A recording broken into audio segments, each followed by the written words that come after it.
Welcome to the American Valor podcast. Today, we are thrilled to welcome Michael Botticello to the show. Michael is a retired chief for the Navy and the owner of Custom Coin Holders out of Tennessee.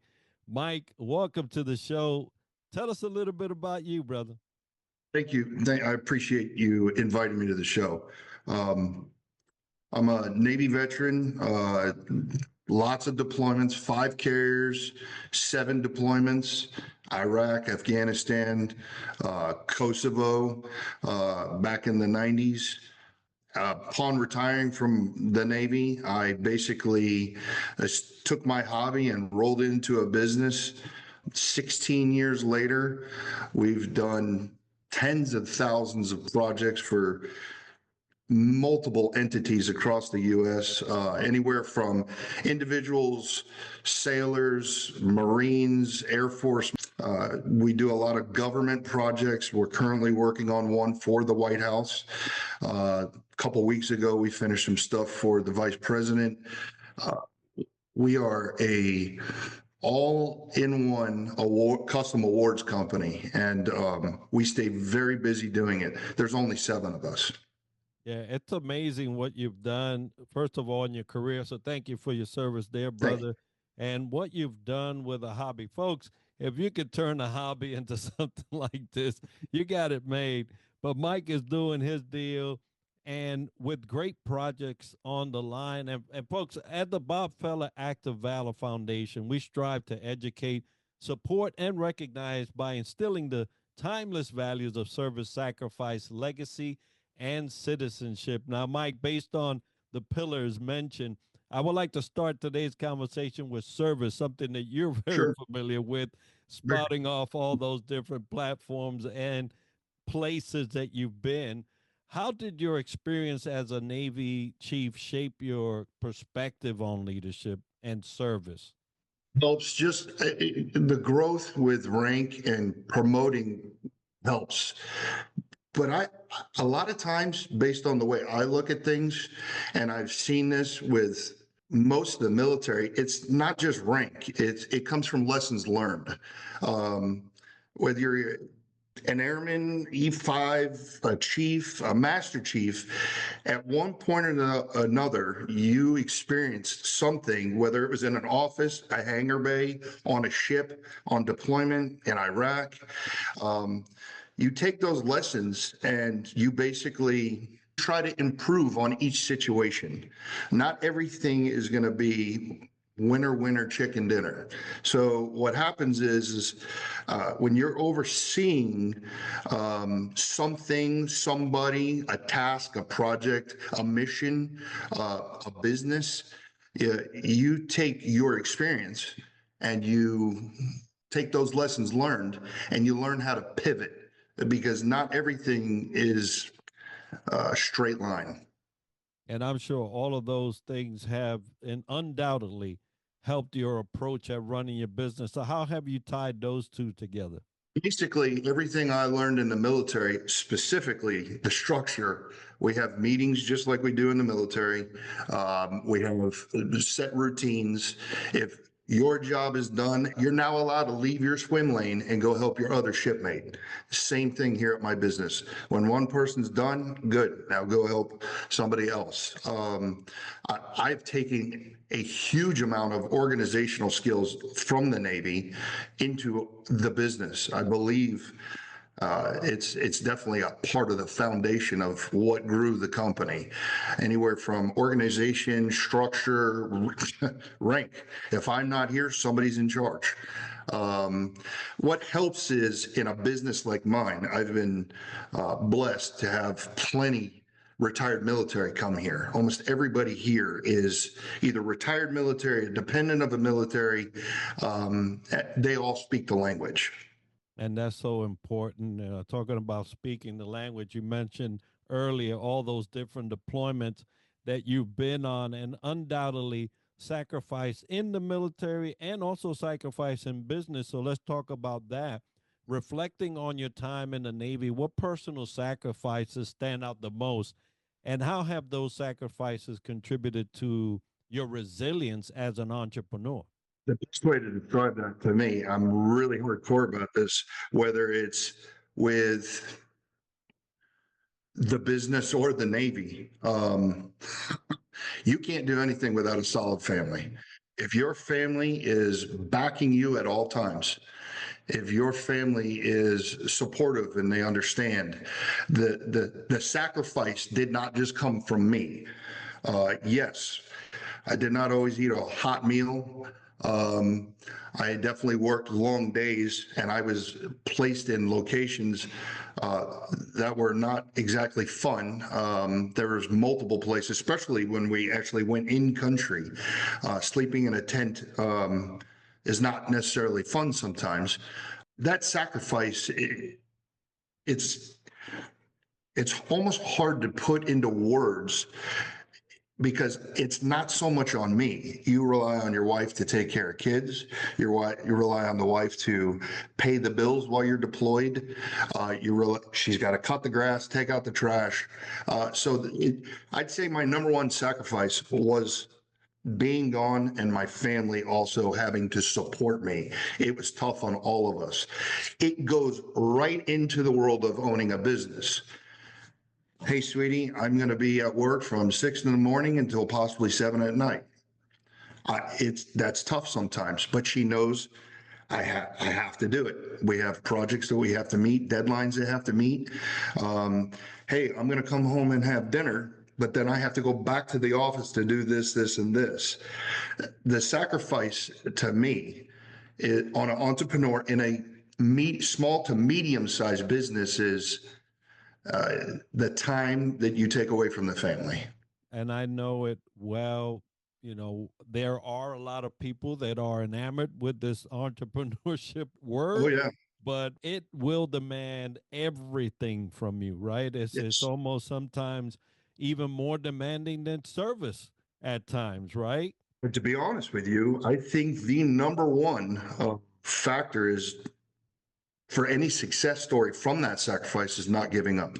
Just don't give up. Nothing worthwhile comes easy. Absolutely. Now, you talked about the family, and I know that there are a lot of those that are listening. They have legacy within the military and legacy within entrepreneurship, but challenge coins often carry deep meaning in the military. So, how does your work with custom coin holders help preserve and honor the legacy of those who have served? Entire company pitch, preserving legacies. And I hate to say it because it's not necessarily a funeral home, but my thought process is when we do something like those challenge coins, when we build something, whether it's a coin holder, a shadow box, a plaque, we are trying to preserve those legacies, not for the here and now. I, as the member, know what I did. I know what ships I was on. I know where I deployed. I know the things we did. Like that challenge coin made of metal with die cast and paintings and engravings on there. You want your kids to remember this is what he did, she did. This is the sacrifice that generation and the family went through to get to end goal or finish end mission. Um, in my opinion, my entire company, that's what we do here. It's just about preserving legacies. It's how do we tell multiple generations from now, this is what your family member did for their country. And it's kind of rolled into my business as far as preserving my legacy. I never made it to the ranks in the Navy I wanted to. My legacy is also this business. And very impactful, very powerful legacies indeed. Service is a legacy in its own. Not everybody does it, right? Not everybody in the service Navy gets the chief, you know. So these are things that just put another notch in that legacy that we build. And I have challenge coins from gentlemen that have passed on, right? So Yes. those coins still speak for them. Those coins still mean a lot to me and a lot to what they did and they offered our world, at least in the United States. through their service. So yeah, very, very impactful item to have, and legacy is where it's at. No, without a doubt. I mean, like I said, it's about the remembrance of the person, of what they did. I I I I won't let anything leave this building unless it looks like it could be put in the Smithsonian, because it needs to last that long. We're not always the cheapest because of that, but if you want it done correct, why would you want to preserve something incorrectly? So I'm all about the legacy. Absolutely. And along with legacy, we talk about service, citizenship. It's one of those things that drew us, both of us, to service, right? And so, in what ways do you see your business contributing to the veteran community or the broader society? And how do you view your role as a citizen leader today? Other than consistently giving back to, organizations, individuals, by physical donations. I mean, we are constantly doing that, almost to the point to where sometimes it gets a little out of hand, because I mean, we're constantly trying to feed into taking care of organizations like Bob Feller, Active Valor, whose visions line up just like ours. We're really big into that. Um, my role as a citizen is just to constantly push patriotism, hard work, entrepreneurship. Again, owning your own business is not easy, but nothing worthwhile ever comes easy. It's a matter of, you got to have some kind of foundation that you build your day on, and you get up and you got to ask yourself, what do I want my products, my life, my service to represent? It's all about working hard, believing in America, no matter the status of where it's at. You have to hold on. You have to just work hard. And that's how most of the generations today, Europe came over here. They didn't speak a language. They learned the language. They worked hard, and they made something of themselves. They found a life. That's what I try to push every day, and I constantly tell young settlers that when they come in to the showroom here at our business. They're like, man, they're looking around. I can't believe you're in all the Navy exchanges, or you're doing this job or doing that job. It did not come easy. It came with a lot of blood, sweat, and tears. You just got to wake up and push that boulder up the hill every day. Whether you make it to the top, that's not always going to happen. Absolutely. Now, we're glad that you are a vital part of the Bob Feller Active Valor Foundation. You have definitely blessed us.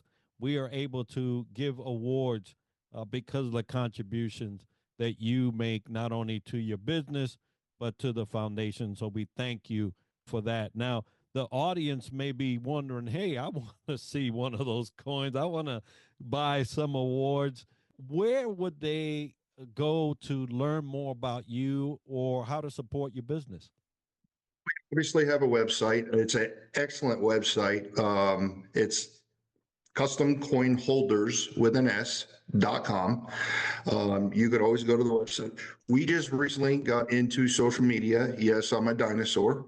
I'm not a fan of social media, but I know it is successful and a permanent part of businesses now. But we have Instagram, Facebook. We constantly post stuff on there.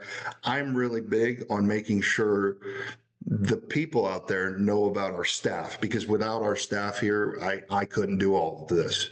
So I got to give credit where credit is due. And I believe you'll see that on the website as well as social media. So it's real simple. You could go to any of those, pull us up, see our products. I think it's got an about us, and you can check us out there. Or if you're Absolutely. local to Memphis, Tennessee, come on into the building. I'll give you a tour.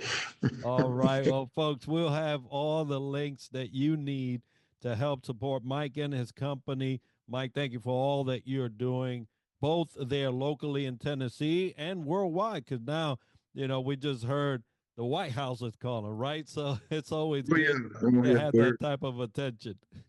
Yeah, we have quite the projects going on right now with multiple things and entities. We're even working with some civilian companies now that I never saw happening. So it's a very big drilling company that hired us.